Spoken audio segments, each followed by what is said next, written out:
What's going on, guys? BossUp86 here, back to with another video. Finally, another video has been made. I do apologize for the severe lack of uploads. I really do, guys. I've stated before, and I even posted on my community tab, I've been going through some stuff lately, mainly work, and I've been battling pneumonia, but thankfully, everything seems to be good for now. I'm going to go into the doctor here in a couple days and make sure everything's out of the woods. But as far as I know, I feel 100% back to where I was before. And work, a little bit of a schedule change, but for the time being, everything will go back to where it was in about a week or two. So, with that being said, I'm finally here giving you guys my ranking of German heavy metal legends, except, man, this one was a bit of a tricky one in terms of how to rank these albums, considering there's 16 albums. Well, now going to be 17 because there's going to be releasing a new album this upcoming April. But I want to be pumping out as much material as I possibly can to make up for some lost time. And I really hope you guys enjoy this content. So, with that being said, without further ado, let's get into German heavy metal legends, except. So, this band formed in 1968 in Solingen, West Germany by vocalist Udo Dirkschneider, guitarist Michael Wagner, bassist Dieter Rubik, and drummer Berk Ho, but went under the moniker of Band X.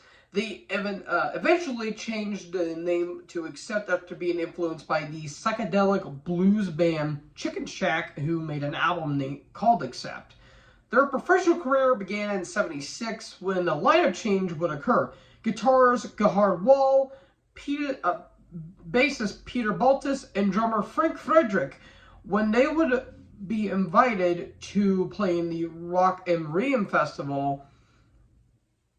And following the festival, they were offered a deal by Brain Records, and they would record their debut album. And I think somewhere around that time, they did go for maybe another lineup change, but that's all I can really gather at this point.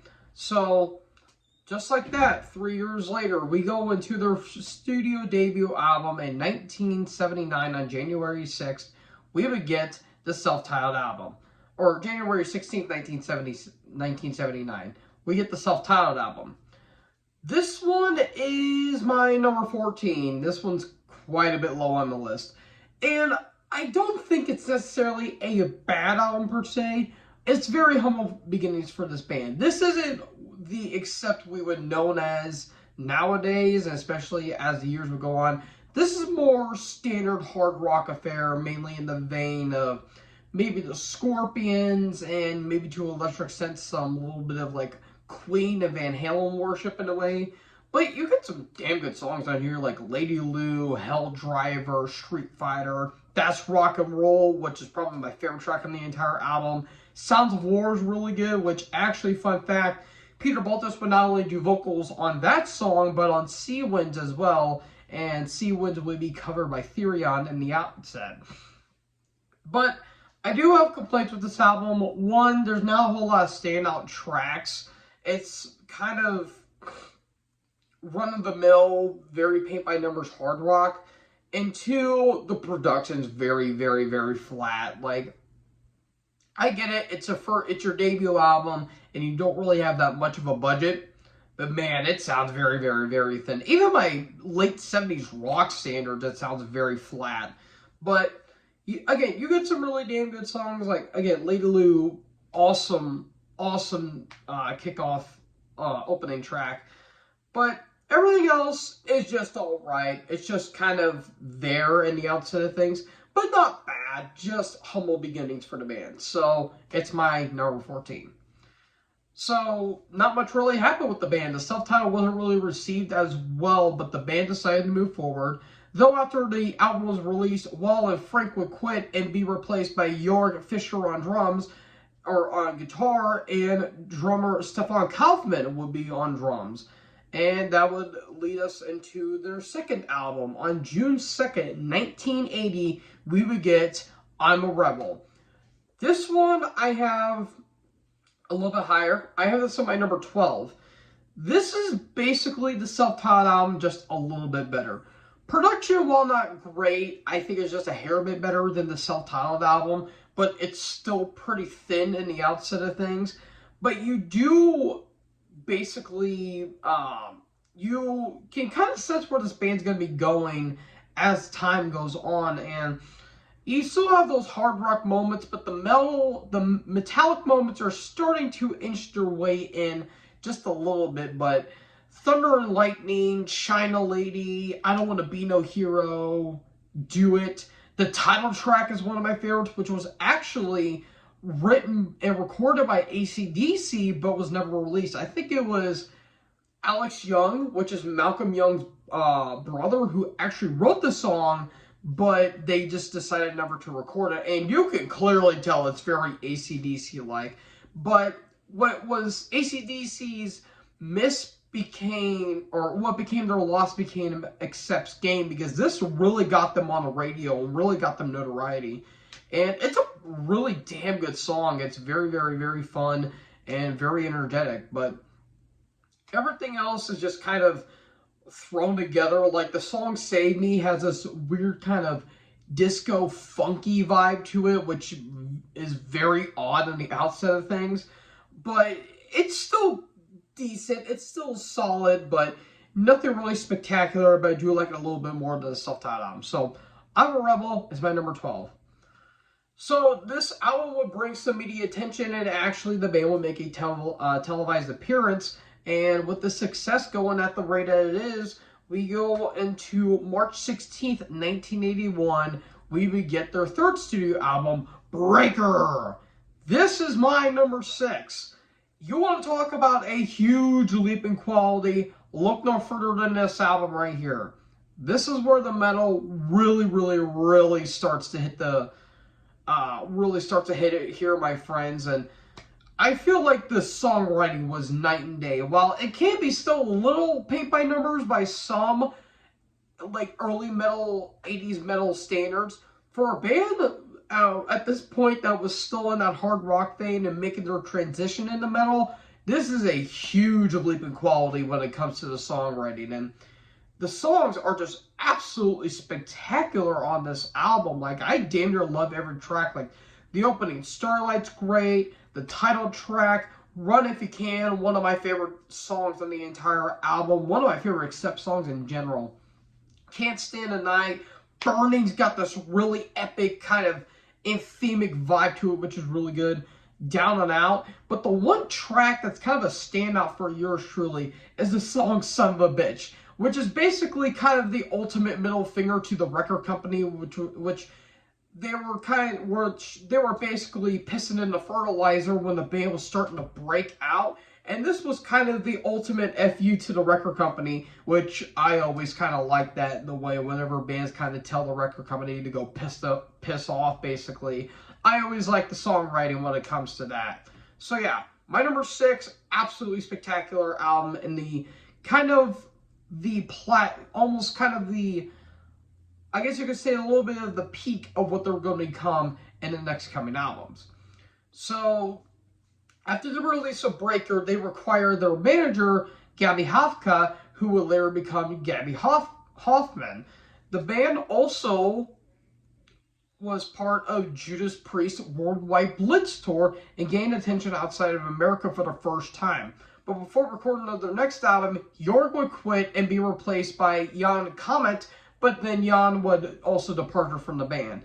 Enter ex-Sinner guitarist Herman Frank, even though he would have been credited on this next coming album. So, with all these lineup changes, and a year later, we go into October 4th, 1982, we would get Restless and Wild. This is my number 5. This is basically the better version of Breaker. This is a very damn good follow-up to the previous album, and absolutely spectacular songwriting. And this is actually an alternative album cover. I don't have the original album cover with the burning guitars, which is pretty damn cool. I mean, this one's just okay. It's basically a live album cover, but that's really cool if you ask me. But all these tracks are amazing. The opening, Fast as a Shark, probably my favorite song of the Udo era. Just absolutely amazing. And actually, really quick fact about that song. The intro to it is a snippet from a crackly old children's writing of the traditional tune Ein Heller und in Batzen, aka A Farting and a Penny, which was a popular marching song during the Nazi era, which gave the band controversy when it was just actually a joke to them. So, yeah, that may have rubbed some Germans the wrong way when it came to that material, but hey, at least it didn't go Volan Vargvikernis with us. At least that's kind of cool. But title track, Ahead of the Pack, Shake Your Heads, Neon Nights, Get Ready, Demons Night, which actually Cannibal Corpse would actually covered that song as well. I think they were covered on their Worm Infested EP that came out in 2003, so that's pretty cool. Flash Rockin' Man, Princess of the Dawn, the epic ending track of this album. The only track that doesn't really do anything is Don't Go Stealing My Soul Away, but even that has its nice moments, but in the outset really didn't do anything as much. And another thing about this album too would be kind of going forward with the band that Gabby would actually be writing probably a lot of the material on this album, but she would be credited as Deafy. So that's pretty cool. But yeah, Restless and Wild, my number 5, absolutely amazing album. In the beginning of the speed metal genre, it even helped pioneer the power metal genre. So for you Blind Guardian fans, you're welcome. So yeah, my number 5, absolutely amazing album. So with basically the success of Restless and Wild going up to the charts, back to the recording studio they went. On December 5th, 1985, we would get Balls to the Wall. This is my number 3. The peak of the Udo era, in my personal opinion, and the peak of the 80s Accept era, bar none. This is a phenomenal album in its entirety. And while some people will credit saying it's one of the best albums of the 80s and one of the best albums of all time, I tend to think of that narrative being a little bit over-exaggerated with albums like Number of the Beast or British Steel, for an example, where people say they're one of the best albums of all time. I personally think they're just pretty mediocre or just alright for what it is. But with Balls to the Wall, that is not the case here. This is classic heavy metal at its absolute finest, and basically just the peak of the Udo era, in my personal opinion. Title track, absolute classic, one of the best songs of the entire 80s in general, and one of the best songs in Accept's entire catalog. London Leather Boys, Fight It Back, Head Over Heels, Lose You More Than You've Ever Had, amazing track. Love Child, which is basically talks about a confused teenager's sexuality in a way, and it's just phenomenal stuff. Losers and Winners, Guardian of the Night, Winter Dreams, phenomenal stuff. Absolutely amazing album, top notch, peak heavy metal bliss, absolutely amazing. My number 3, the best Udo album they've ever done. So during a show in '83 in their hometown, the band met Jorg by happenstance, and Gabby insisted on Jorg joining, and lo and behold, he did. A world tour followed throughout 1984, including the Monsters of Rock Festival. But by this time, the band was supported by Bad Steve, a band that consisted of former Accept and band members Dieter Rubik, Jan Kamat, and Frank Frederick.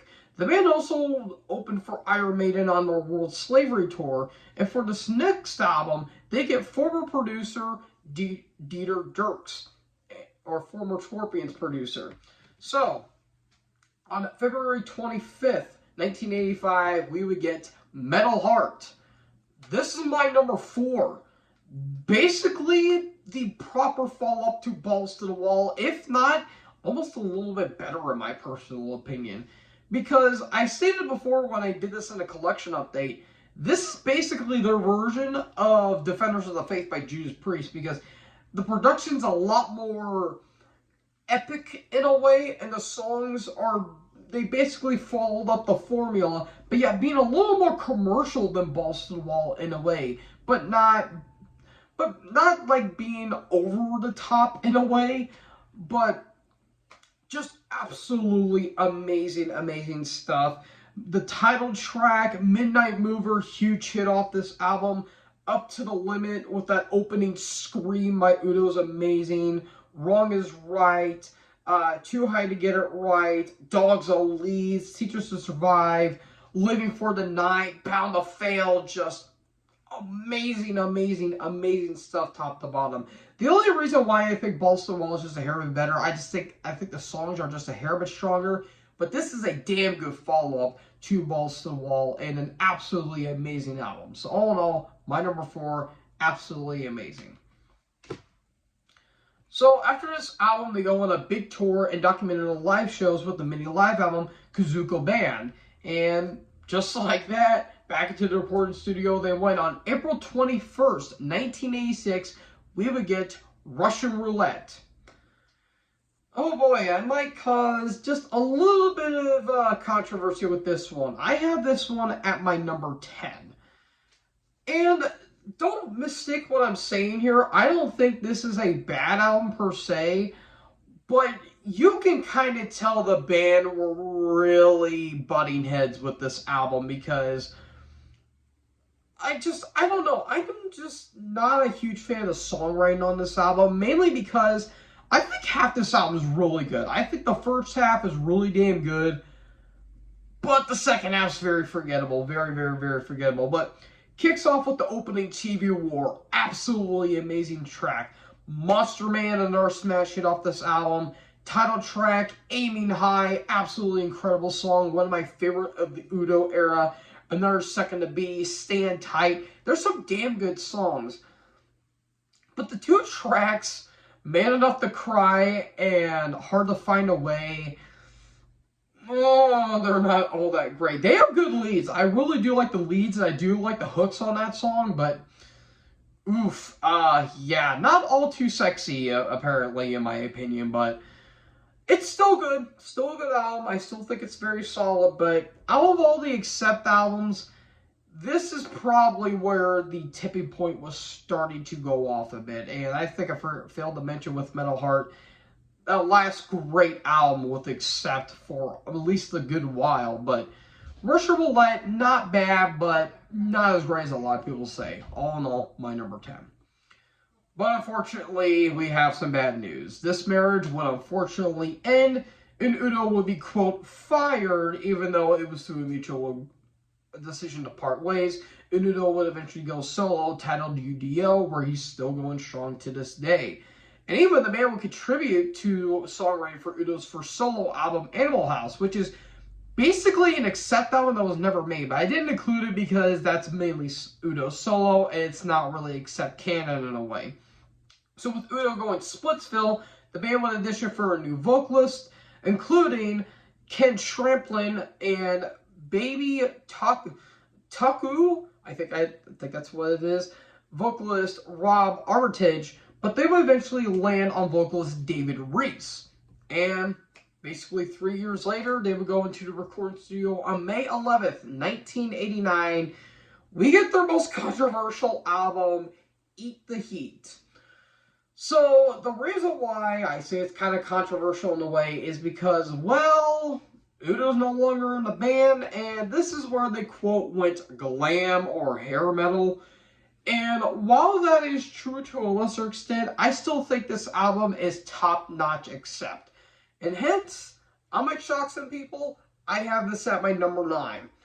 Yes, I like this more than Russian Roulette. And the reason why is because even though the songwriting is just a hair bit cheesy, it's a little more focused, and it's a little more well-constructed in a way, because with Russian Roulette, I just felt like it was just a bunch of songs kind of thrown together and kind of hoping for a smash hit.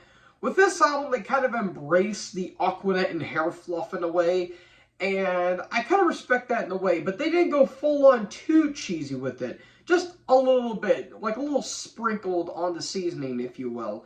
But I think this is a damn good album. I really, really, really enjoy this album. And while David Reese is not the world's greatest vocalist, I think he fit on this album in particular. I actually think he's a really underrated vocalist. But Chain Reaction, D-Train, Generation Clash, Turn the Wheel, Mistreated, Break the Ice, Hellhammer, just amazing stuff. But the big standout for yours truly is the opening track, XTC. Amazing song. I really love that kind of like Middle Eastern kind of sitar melody that happens at the beginning of the track, and it kind of appears throughout the entire album as well. Kind of gives us like this like European Middle Eastern kind of vibe to it, which I kind of do enjoy, and it's really damn good. Really damn good. Yeah, you do have some duds on the album, but I mean, there was a lot of duds on the album beforehand, but I still think while it is glam metal, this is still Accept. You still have the Accept riffs and kind of the Accept melodies in a way. And while David Reese is no Udo, he wasn't trying to be either. He was giving his own kind of flair to it, and I kind of respect that in a way. So I think it's a damn good album. I actually really enjoy this album, and I think it's really solid. So all in all, my number 9. And out of all the bands that with the glam and hair metal approach, Accept for probably one of the best examples of doing it, because at least it didn't pull what the hell Celtic Frost was doing with Cold Lake. Hopefully I gotta listen to that album again when I do my Celtic Frost ranking. Yay! God damn it. Anyway, that's gonna be then, This Is Now. But yeah, my number 9, Eat the Heat. But unfortunately, Accept's career would kind of come to a screeching halt when Stefan Kaufmann sustained a back injury during the tour. It would briefly be replaced by House of Lords drummer Ken Murray for the remainder of the U.S. tour. But by the time the tour ended in late '89, the band decided that with Kaufmann out with injury and differences with race emerging, the band decided to go on hiatus for the time being. But with the live album, Staying Alive was recorded in '85, though it was released in 1980 as a souvenir. A couple of years later, a bit of a reunion would be bursting to the surface, with ex-members meeting with Udo and decided to relaunch the band with Wolf, Stefan, Udo, and Peter. So you think, okay, the original band's back together, and we're going to have a new album come out. And with this comeback album, it should be great, right? On February 1st, 1993, we would get Objection Overruled. Oh boy.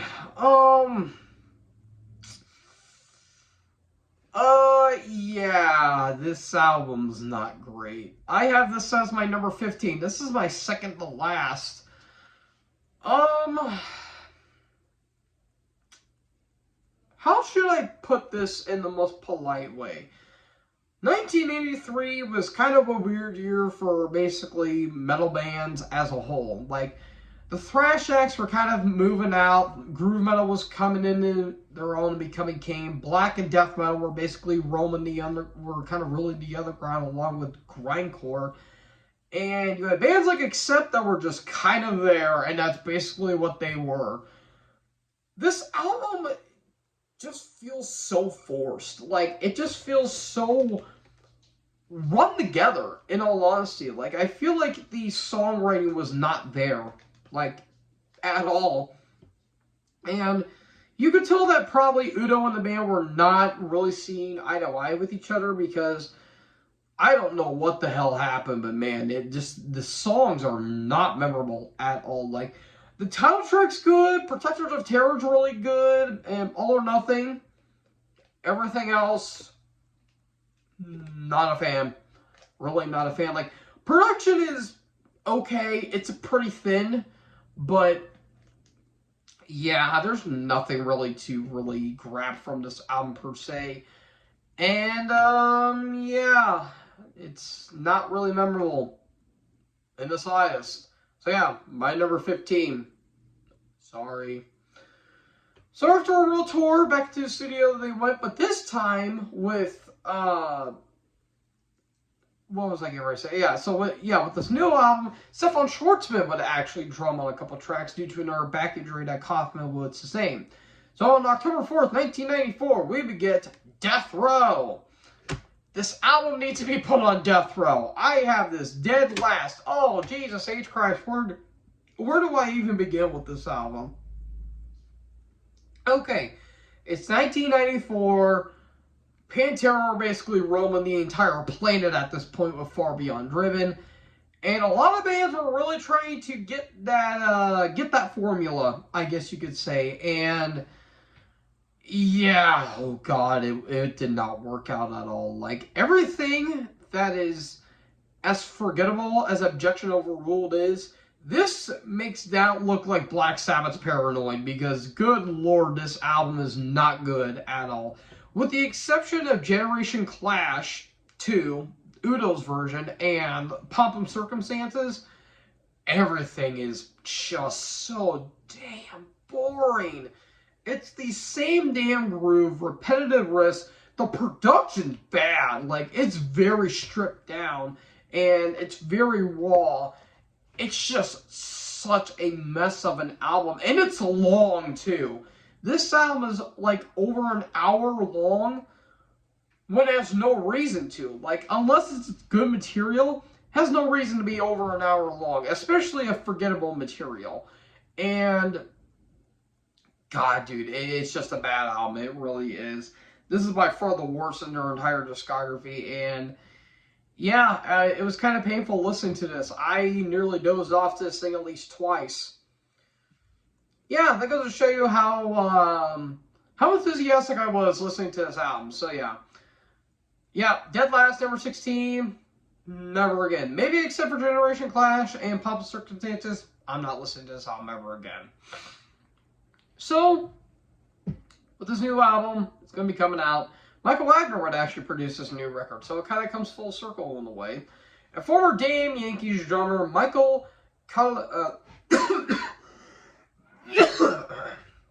apologies. Michael Cartelloni will be in for sessions. And on January 15th, 1996, we would get Predator. No offense to Deshaun Watson. Anyways, this one is my number 13. So, I see a lot of people tend to disown this album in a way and say it's the worst album in Accept's discography. And while it is still not good, it's better than Death Row in my opinion, because one, production is a bit better, though it is still pretty thin, and two, there's some pretty solid tracks, all things considered. Like Opening Heart Attack's really good, Lay It Down, Take Out the Crime. Crossroads might be one of the most underrated songs that the band's ever done. Like, I really love the melodies of that song in particular. Everything else is basically Death Row, but better produced in a way. It's still not great. They still have that Pantera-like groove to it, which I don't like. And it's not really all that great. But, I mean, there were some interesting facts. Like, Peter would do vocals on Lay It Down, It Ain't Over, and Primitive. And he sounds pretty good, I will say. But, yeah, while it's not great, I still think it's better than Death Row, but it's not that great, and they didn't really have to try. They didn't have to try too hard to be better than Death Row, at least in my opinion. But all in all, my number 13. So, the supporting tour for this album took place in North America, South America, Europe, and Asia, with their last concert taking place in Tokyo. Between 1979 and in 2005, all the members... Wait, not 1979, 1997. I always get those two dates mixed up. I am stupid. Anyway, from 1997 into 2005, all bands continued working on their respective projects. But in 2005, the band received an invitation from various European promoters for a short summer European festival with the band's classical lineup of Udo, Frank, Schwartzman, Hoffman, and Baltus. These festivals were a huge success, and with the last show in Bulgaria and a reunion album was the talk of the town. But that got shut down immediately by Udo denying the rumors, and in 2009, Udo would announce he would not partake in the Accept reunion. So at the tail end of 2009, the rumors once again swirled when Peter Baltus was jamming out with Wolf, and that would begin some inspiration of another lineup for the band. After coincidentally meeting up with former TT Quick vocalist Mark Tornillo to do a jam session with them, he became the new vocalist. Though it wasn't really welcomed with open arms after a re-recording of Flash Rocket Man on a MySpace preview, the band got a lot of negative reviews, but what a lot of people didn't know at the time is that Mark was battling the flu. It's why he sounded like Gollum sucking on helium. So the band would kind of basically respond with a new album with Andy Sneap as producer, and they would sign with Nuclear Blast Records. And then it dropped. August 20th, 2010, they would release their comeback album, Blood of the Nations. This is my number 2. Welcome back, guys. Welcome back. We have severely missed you. And as I place these albums back where they were, this album is a masterpiece. Oop. Got it. Figured it out, I think. I don't know why I put it up on a recording. But anyways, I like being stupid on camera. Yeah, this is basically all of the great stuff you missed about except solidified on Blood of the Nations right here. Everything from the riffs to the vocals to the melodies. Scream Accept from start to finish. Opening Beat the Bastards, absolutely amazing. The Abyss, the title track, Shades of Death, Locked and Loaded, Teutonic Terror, which was the big hit off this album. Kill the Pain, Rolling Thunder, Pandemic, No Shelter, Bucket Full of Hate, New World Coming. Everything about this album is just perfect. Absolutely perfect. It's not my number 1, but we're getting damn close. Absolutely exceptional album. Welcome back, guys.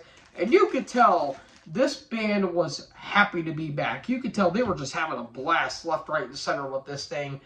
And it didn't sound like they were slowing down at all. So yeah, my number 2, Blood of the Nations. So this was praised by fans and critics alike and hailed as one of the best comeback albums of all time. And the video for Teutonic Terror ranked number 5 worldwide, and even in all genres of MySpace, beating up pop stars like Miley Cyrus, Justin Bieber, and Christina Aguilera, and even charted at number 1 on MySpace church metal charts. Church metal charts. Jesus Christ, I was thinking of metal church. Global metal charts. But in June of 2010, Accept opened for the almighty AC/DC in Germany, and a couple weeks later, they headlined the Sphere Festival in Romania and Turkey. So after a 2-year world tour, back to the studio they went on... get my words mixed up. On April 6, 2012, we would get Stalingrad. This one, I have it just a little bit lower. I have this as my number 8. As a follow-up to Blood of the Nations, really damn good follow-up, but it's probably my least favorite of the entire modern output that they did. I still think this is a really, really, really, really good album. But again, it's the weakest out of the modern output, only because there's some songs on here I didn't really necessarily care for, but still really damn good. You have the title track, Humdrum and Quartered, Hellfire, Flash to Bang Time, Shadow Soldiers, Revolution's a really good catchy track. The Quick and the Dead's really good. The only track I don't really necessarily care for is The Galley. I understand what they were going for, but it just went way too long for its liking. Like, if it was like 4 minutes at least, I would have probably liked it more, but it was just kind of there to find me to give a crap, so yeah, it didn't really do a whole lot for me, but it wasn't bad, just went on too long. But yeah, Stalingrad, absolutely amazing, amazing album, my number 8. So, after 2 years of touring into the studio, they went yet again. On August 15th, 2014, we would get Blind Rage. This is my number 1.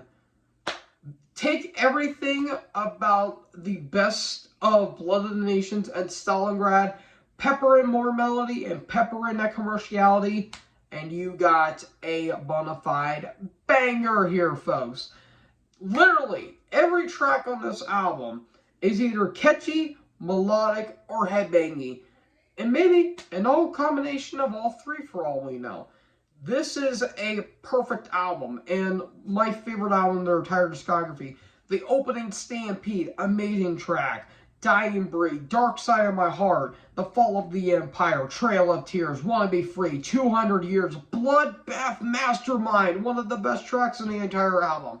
From the Ashes We Rise, The Curse, Final Journey, every track, literally every track on this album is absolutely spectacular from start to finish. An absolute masterpiece in their entire catalog. It's not only the best in the Mark Tornillo era, it's the best in their entire discography. My number one, Blind Rage. So, an album tour would occur where they would play in Australia for the first time, so all the Aussies got to do some good stuff there. But Blind Rage became Accept's first album to debut #1 on the charts in their home country. Unfortunately for the fans, at the end of the 2014, Herman Frank would leave again, and later that day, Stefan would leave too. But in April of 2015, guitarist Huey Louie and drummer Christopher Williams would join. In June of that year, during a festival in Finland, Peter told Chaos TV that a new album would be in the works in conclusion of the Blind Rage tour. So after the tour was done, so was the album. On August 4th, 2017, we would get The Rise of Chaos. This is my number 5. As a follow-up to Blind Rage, it's really damn good. And probably my third favorite out of the entire modern output. Basically, it's Blind Rage Part 2, but not as great, in my opinion. Like, not as spectacular as Blind Rage. Still phenomenal album in its own right, though. The opening track, Die by the Sword. The title track, Analog Man. What's Done is Done is one of my favorites. Worlds Colliding may sound like a little bit of New World coming, but it's still good nonetheless. Carried Away, Race to Extinction. But the one track that's a big standout and kind of is more the interesting songs Accept's ever done is the song Kool-Aid. Have you ever heard the phrase, don't drink the Kool-Aid? Well, you'll realize the understanding of it now.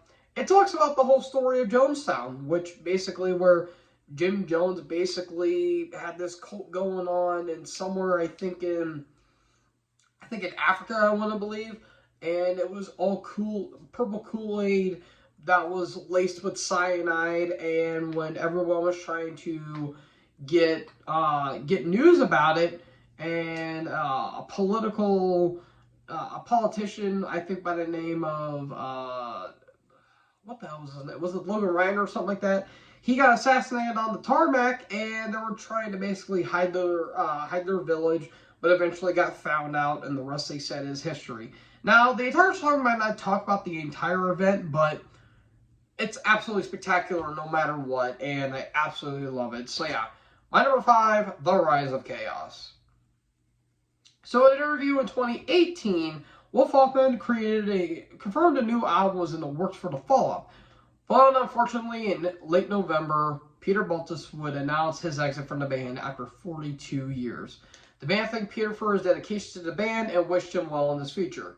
Enter bassist Danny Silvestri for the band's performance at the 70,000 Tons of Metal Cruise in 2019. In April of that year, former Uli John Roth sideman Mark Motnick would be the bassist going forward. And 3 days later, they released a special 7-inch single titled Life's a Bitch. Yes, it is. The first song without Peter. Later in 2019, the band announced another guitarist, Philip Stous, making the band a 6-piece. So basically, they're going full-on Iron Maiden mode with us. In October of 2020, the band released a single titled The Undertaker. Not that one, but I digress. So, with that being said, on January 29th of 2021, we get Too Mean to Die. This is my number 7. It's another great album in their entire modern output. What else do I need to say? I do like the contrast with the 3 guitars because unlike Iron Maiden, you actually can hear all 3 guitars and that just resorts to one. But I do like the Iron Maiden-like melodies on this album, man. Again, another great album. The opening Zombie Apocalypse is great. Title track, Overnight Sensation, Sucks to Be Used, a catchy banger. The single, The Undertaker, is really good. No offense to Mark Calloway. Symphony of Pain, Not My Problem. The ending instrumental, Samson and Delilah, one of the best in their entire discography, if I'm going to be completely honest. And yeah, it's absolutely great. Not much more needs to be said. My number 7, Too Mean to Die. So, many European tours would happen, including one with Narcotic Wasteland. So, I guess that's cool that Talis Toller Wade, formerly of Nile, got to be along with Accept. So, that's cool. And that happened in the fall of 2022. And a new album to be released in April titled Humanoid. And that, folks, is where we would end our Accept journey. Again, I do apologize for not getting this album a little bit sooner than I would have liked to, but we all can have things that we want to have on time now, can't we? So, folks, what did you guys think about this ranking? Let me know in the comment section below. Now for my next ranking, we're going to go from Germany all the way up to the the country above us, our good old savior, Canada. And I'm going to meet over the Canadian version of Slayer, basically, Speed Metal Veterans, Razor. That one might take me about a month to do, in all honesty, but I hope to have that video out sooner than I actually anticipated. So, folks, what do you guys think about this ranking? What is your favorite Accept album? Let me know in the comment section below. Make sure you guys leave a like, leave a comment, tap that big red subscribe button, tap the bell so when I upload, you guys will be notified. Thank you guys so much for watching this video, and most importantly, join the herd. Talk to you guys next video. Peace out.